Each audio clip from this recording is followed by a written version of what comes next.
All over our body we have blood vessels, and in those blood vessels we've talked about how we have lots of different kinds of blood cells. So we have some red blood cells that I'm drawing here. But if you watched our immune system videos, you also know that we have some T cells and some B cells and some macrophages and some platelets. And all in all, actually, there's pretty much 10 different kinds of blood cells that we have in our blood at all times. In this video, I'd like to talk a little bit about where they're made, which you might already know, and also from what precursor cells they're made. Because cells don't just come out of nowhere, they come from precursor cells that divide and produce new ones. So do you know where all these cells come from, where they're made? I'm going to draw the answer. Cartoonish as always, and not to scale with this blood vessel. So here's a bone, and the answer is that all these cells come from the bone marrow, which is inside the bone here. Now when I first heard this, I thought to myself, how is it possible that blood cells come from inside the bone, get through the surface of the bone, and get into blood vessels? Well, you might be surprised to know that all these bones are actually perfused with blood vessels themselves. They're just very small and difficult to see. So it's actually quite easy for cells to hop into these blood vessels and go into blood vessels of the body. But now let's talk about those precursor cells. So it turns out, and this is something that we didn't know for a long time, but it turns out that there's one powerful stem cell in your bone marrow that can make all 10 kinds of blood cells. And that one cell, that very powerful cell, has a bit of a complicated name, which we'll write out here.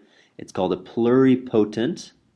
Pluripotent. If you're good with your Latin, you know that this means, I guess, able to do a lot of things. That might be a poor translation, but anyway, pluripotent, hematopoietic, because hematopoiesis is the process of producing blood cells. So that's pluripotent hematopoietic stem cell, because stem cells, as you may know, are cells that can divide into multiple different kinds of cells. And now I'd like to ask you a question, which is, do you think that a macrophage, which if you watch the immunology videos you know is a big phagocytic cell, so it likes to swallow invaders or debris, do you think that the macrophage is more closely related to a B cell, which as you know produces antibodies, or a red blood cell? You might be surprised by the answer. The answer is actually the macrophage is more closely related to the red blood cell, which is kind of weird because macrophages and B cells are both immune cells and red blood cells are not. This pluripotent hematopoietic stem cell gives rise to two main lineages, and I'll draw them here. The first is the myeloid lineage, and the other is the lymphoid lineage.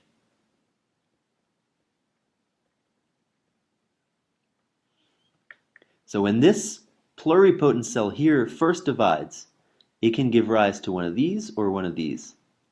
And these are also precursor cells to the 10 kinds of red blood cells that we actually find in our blood. So these are not the ones that are going to end up in our blood. These are guys who sit in the bone marrow and make the cells that end up in our blood. So now it turns out that this lymphoid progenitor cell can make actually 3 different kinds of immune cells in our body. It makes an NK cell, it makes a B cell, and it can make a T cell.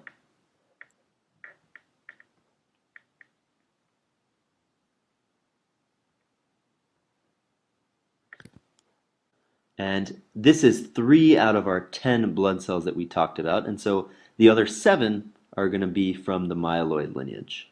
And one of those is, as you could have guessed, the red blood cell. Another is the megakaryocyte, which you may not remember what it does, so I'll tell you in a moment, but try to remember. The megakaryocyte is actually what makes platelets. So the megakaryocyte buds off little pieces of its cytoplasm surrounded by membrane, and these are platelets.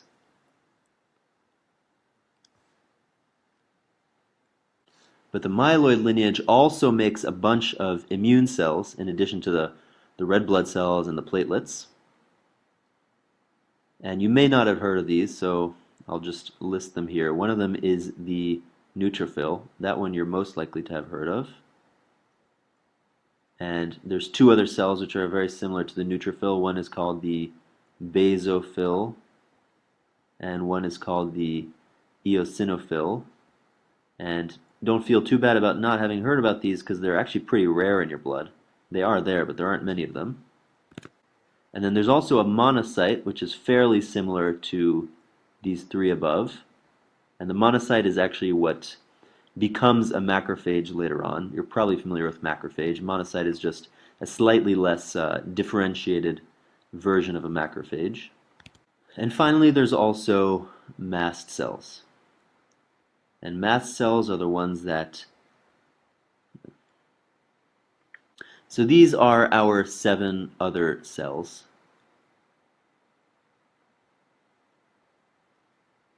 And as you can see, what we said in the very beginning is in fact true. The red blood cell is more closely related to the monocyte or the macrophage than is a B cell or a T cell or something like that.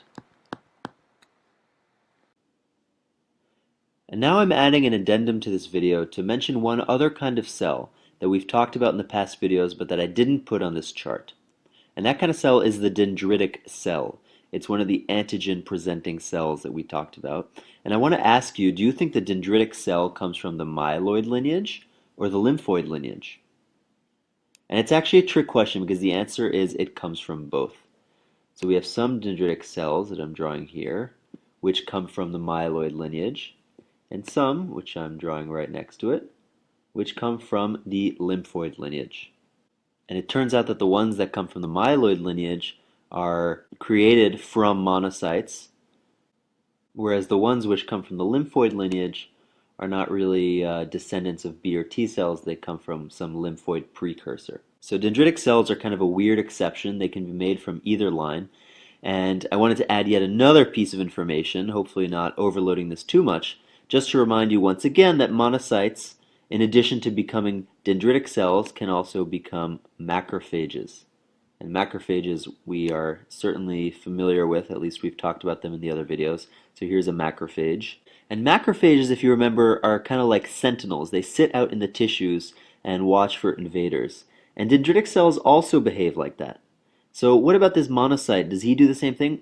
Well, actually, no. It turns out the monocyte is kind of like a circulating version of macrophages or dendritic cells. So what do I mean by circulating? I mean that it's actually in the blood. So monocytes move around in the blood, and then when they go into the tissues to settle down and become sentinels, that's when they are turned into either macrophages or dendritic cells.